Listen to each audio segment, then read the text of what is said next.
I finally get to talk about something good for a change. I mean, should be an easy review, right? It's freaking Watership Down. Critically acclaimed, loved by all, save for parents that didn't know what they were buying their kid and ended up scaring the shit out of them. And best of all, violent as hell and traditionally animated. This is just what I needed. So I'm just gonna go pop some popcorn, sit back, relax, and enjoy my well-deserved break. Well, that was, well, it's not really what I expected. I mean, I think I should probably just start the review. Watership Down is based on the Richard Adams novel of the same name. And no, I haven't read it, though as we'll soon see, I think maybe I should. The film opens with narration explaining that the sun, called Frith by the rabbits in the movie, created all life, and the rabbit El Herrera was their prince. One day, El Herrera throws some shade when Frith asks him to control his people's breeding and spreading, going on about how they're the strongest. So Frith turns many of the existing species on the planet into wolves, dogs, and other carnivorous animals to hunt and control the population. For El Herrera, Frith sends a gift of swiftness to spend his days running from the creatures that would hunt him. Seems a little dramatic, but shit, I'll take some blatant lessons instead of 1,000 pretentious allegories. Anyway, the film officially opens with a band of rabbits emerging to graze in a field, and among them are our two leads, Hazel and his little brother, a clairvoyant and twitchy rabbit named Fiver. I mean, I could make some joke about him offering his clairvoyance for a measly $5 a pop, but that'd just be silly of me. Immediately, we're treated to some of what he sees. The field, it's covered with blood.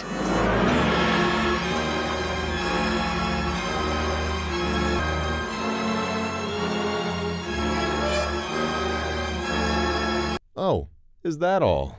That's some pretty heavy fucking shit. Apparently, Hazel agrees, as the two brothers go off to see the chief, who refuses to listen and shoos them away. So kind of out of nowhere, a lot of rabbits suddenly believe Fiver and Hazel that the end is nigh, and the group sets off late into the night to find new lands. However, the chief's guards, nicknamed Owsla, are in pursuit and capture most of the bunnies. Only 7 manage to escape: Fiver, Hazel, Blackberry, Pipkin, Dandelion, Silver, and Violet. I actually had to Google half of these because, honestly, I don't think I heard them say most of these once. I could definitely be wrong, but regardless, it's kind of important to get a name to match a face. Then again, the faces aren't that different. Fiver, Bigwig, and Hazel are the most strikingly different. The rest are almost the same design. So it made it really hard to even put a name to a face when I could remember them. Despite the chase, they reach a fence bordering their territory, where Bigwig waits and reveals that he's left the Owsla. After scaring off the captain of the guard with his imposing size, Bigwig decides to come along with the group on their exodus. I actually really liked this, because to be honest, when I first saw Bigwig, based on his design and status in the Owsla and his voice actor, I figured he would be either a main antagonist or would have a change of heart later or something cliche like that. However, he kind of threw me for a loop by joining them right away and proving his loyalty right out of the gate and letting me know then and there that this wasn't going to be an atypical plot. Or at least, not entirely. The group hops to a large forest where Hazel feels that they can finally lose the Owsla and put good distance between them and the Warren. They face a few nightmarish images, but manage to escape with their lives and come to a small river.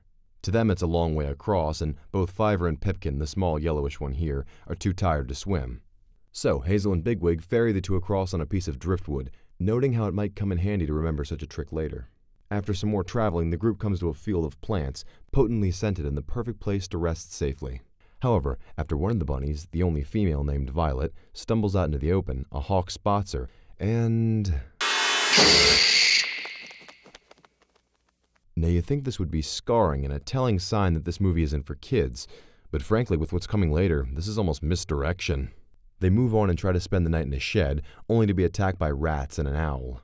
They fight off the rats and escape the owl and manage to get out of there alive. This really serves as little more than a reason to interrupt the group's rest, and they're driven off.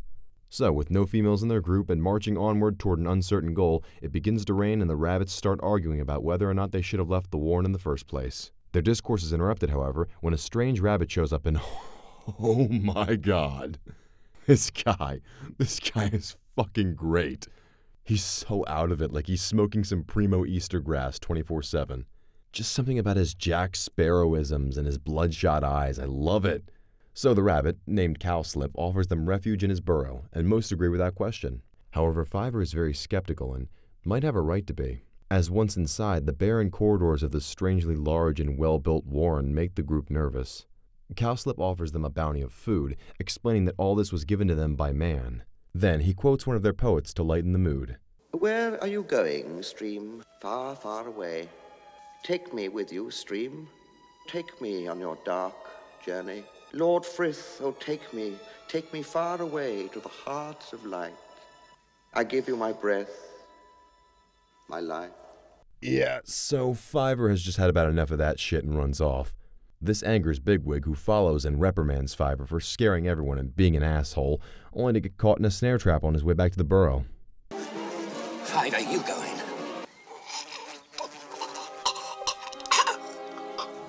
Fuck me, that's some heavy shit. He's choking on his own blood. Best kids movie ever. They struggle to free him, but despite digging out the peg and loosening the wire, it seems like Bigwig has died. This enrages the group, as Bigwig was one of the few to develop a personality, so they all contemplate taking the drugged-up rabbit's burrow by force and living there.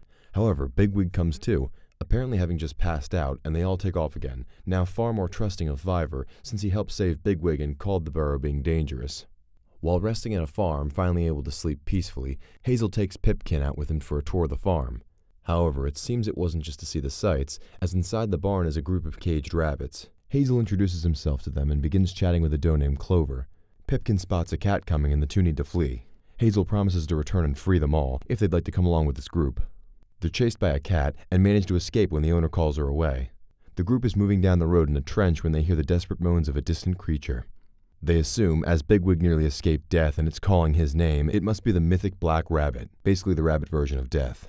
However, don't worry kids, it's not the visage of death itself. No, just a nearly dead Owlsla captain who crawled all the way out here to find the group for help. Apparently the warren they left was filled with dirt and pumped full of gas by a construction team, and, as he so delightfully recalls it, our warren destroyed. Men came, filled in the burrows, couldn't get out. There was a strange sound. You see, the air turned bad. Runs blocked with dead bodies. We couldn't get out. Yep, this was not made for kids. No problem for me, though. Before tiring himself out completely, the captain, who's apparently named Holly, lets slip something about how the Ephraphins wouldn't let him go. Meanwhile, we're treated into a glimpse of this Ephraphrin colony, a dystopian society led by a large, shadowy rabbit. Here as well, a rabbit named Hazel'S desires to leave the colony in search of more warrens, as this one has become overcrowded and oppressive. Her idea is rejected, and the chief in shadows tells his captain to watch her closely. Back with our group of free rabbits, they finally arrive at the prophesized haven, Watership Down. No, not the movie. They found a large hill and open fields untouched by man where they can peacefully live forever. They call it Watership Down. I mean, they never call it Watership Down, but that's its name. Later, they happen upon an injured bird who they offer to help. Help you. Piss off! God, this movie is awesome. Why didn't I get to watch this as a kid? Damn responsible parents putting on fucking Blue's Clues and watching my diet and making me go outside and... I'm sorry, where the fuck was I? Well, anyway, they offer to let the bird named Qahhar stay with them until he's better, and while they rest and play and generally unwind in their new home, Hazel notes how much of a sausage fest the burrow is, and so the rabbits hatch a plan to...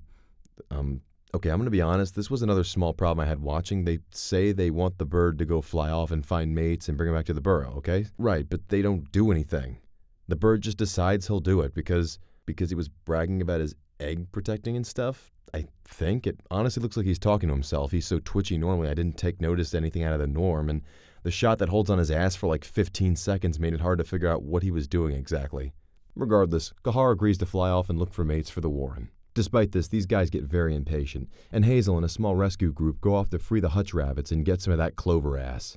However, when a dog catches one of the rabbits and makes a racket, men exit their house packing heat. The rabbits fail to liberate any rabbits this time and have to make a break for it, Hazel being shot in the process.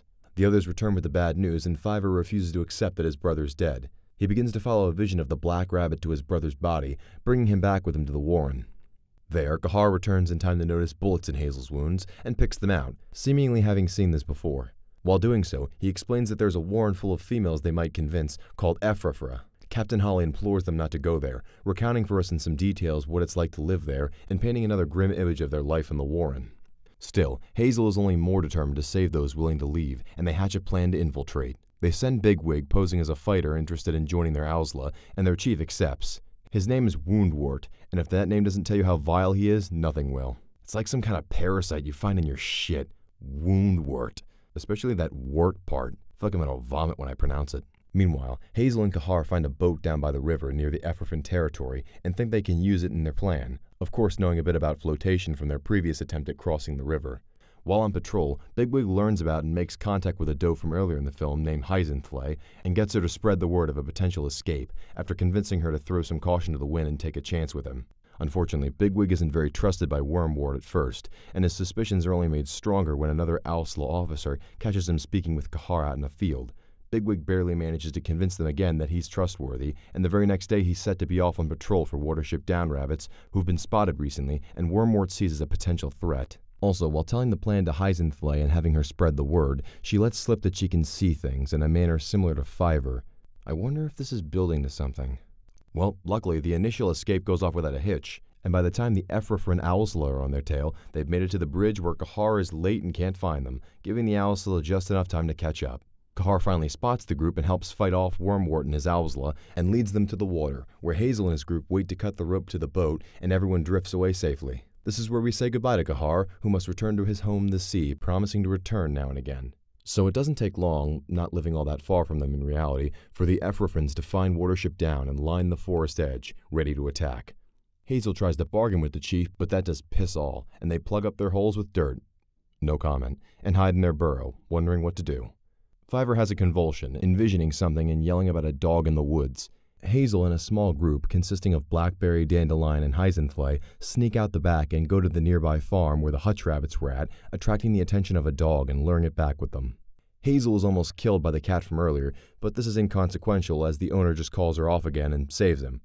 The Owlslaw have invaded the burrow, and Wormwort goes in himself.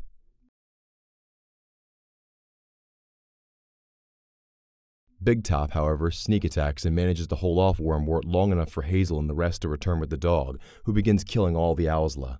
The commotion draws out Wormwort, who boldly faces the dog, only to have his fate unknown, though it's implied he died. So, with Watership Down safe and with enough does to create a bountiful litter to continue watching over everything, we skip ahead in time to see an elderly Hazel watching over everything. He's greeted by an apparition of the Black Rabbit, which I've read was actually El Herrera, and he invites Hazel to join his Owlslaw in the afterlife. He promises the warren is safe and Hazel dies peacefully.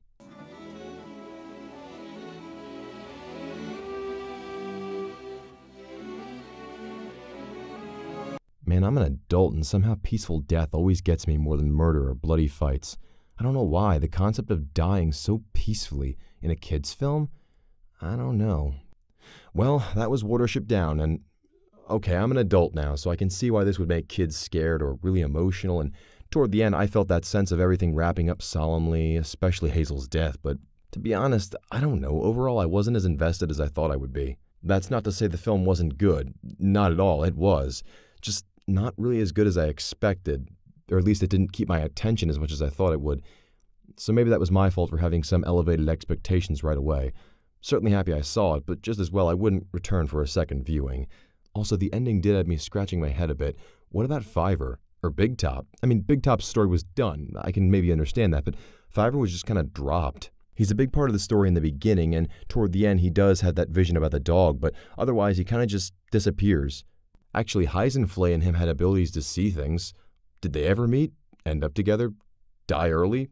This rarely felt to me like it was solely Hazel's story, and so to end on him alone, while emotional and tonally appropriate, it feels like a few characters could have used one more appearance, if even just to show they're still there. I don't know, I found that weird. What do you expect? I'm a grumpy dragon. I hate stuff for stupid reasons, and I don't even hate this one. Well, whatever. Hey, thanks for tuning in, and I'll certainly try to pick something less fun for me next time. Makes it easier to make jokes when it's something, bad. Maybe... Oh, I've got just the thing. I won't like it, but I sure as shit know I can talk about it. Cheers, guys. Hey, this one's unedited, so sorry, I'm going to stutter a lot, but hey, thanks for, well, first let's start with, I'm at, I think, 17 subscribers. That's incredible. I know that's like nothing to most people. Hell, some people have hundreds of subscribers and don't even make videos, but no, seriously, like, from the bottom of my heart, thank you. And, to follow that up, sorry this video was really late, and so was, mentioning all this. I've just been kind of overwhelmed, personal stuff, but I'm gonna get back to a 2-week schedule. Never gonna go over that again if I can help it. I'm gonna try to post every 2 weeks.